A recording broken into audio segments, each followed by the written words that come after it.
ராதா, எங்க வந்தீங்க? உன்னை பார்க்கதான் வந்தேன். மறுபடியும் என் வாழ்க்கையில விளையாட வந்தீங்களா? நீ சொல்றது எனக்கு புரியுது ராதா. நடந்து போறது விதியும் விளையாட்டு. அது ஒரு உயிரை காப்பாத்துறதுக்காக. அதையே விபரீதமா நினைக்காம நீ என்ன மன்னிச்சே. ஆனா இப்போ ஆமா குப்பி, நீங்க ஒரு சுயநலக்காரன்னு தெரிஞ்சதுக்கு அப்புறமா நான் உங்களை மன்னிக்கிறேன். நானும் சுயநலக்காரன்.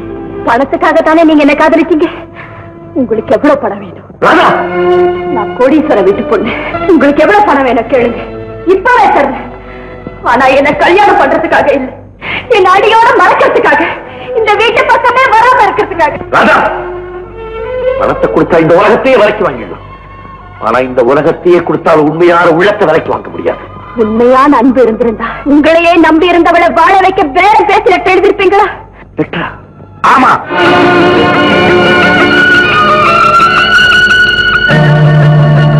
நீ எழுதின லெட்டர் என்கிட்ட தான் இருக்கு. அதுக்கு விளக்கமா உனக்கு நான் பதில் சொல்லு. ராதா, நீ மேல போ.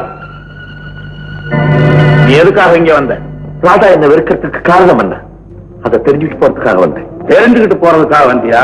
தெரிஞ்சுக்கிட்டு ராதா உன்னை சந்திக்கிறதுக்கு முன்னாடி அவங்க அத்தா ரமேஷ காதலிச்சு. அவ வாழ்க்கையில ஏற்பட்ட எதிர்பாராத சம்பவத்துக்காக அதை நினைச்சு பின்னால் வருத்தப்பட்டான். அதனாலதான் உன்னை மறக்கணுங்கிற முடிவுக்கு வந்துட்டான். நீங்க சொல்றது அத்தனையும் போய் நான் ஏன் உங்ககிட்ட போய் சொல்ல போறேன்? ராதாவுக்கு ரமேஷுக்கு நிச்சயதார்த்தம் கூட ஆகி போச்சு. இனிமே நீ வருத்தப்பட்டும் பிரயோஜனம் இல்ல, அவளை நினைச்சுக்கிட்டு அர்த்தம் இல்ல. ராதாவை நீ மறக்கிறதுக்கும் நினைக்கிறதுக்கு ஆண்டவன் எனக்கு 2 மனசை கொடுக்கறியே. எனக்கு இருக்கிறது ஒரே மனசு, ஒரே மனசு.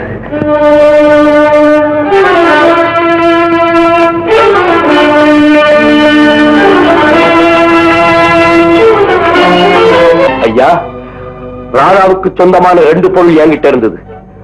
ஒண்ணு அவளுடைய மனசு, 2வது இந்த பரிசு. மனசை அவளே பறிச்சுக்கிட்டா. இந்த பரிசை நான் அவளுக்கு கொடுக்கிறேன். கொடுத்துருங்க. உனக்கு ஏதாவது வேணும்னா கேளு, தர்றேன். நான் விரும்புறத உங்களால கொடுக்க முடியாது, நீங்க கொடுக்கறத என்னால வாங்கிக்க முடியாது. வரேன்.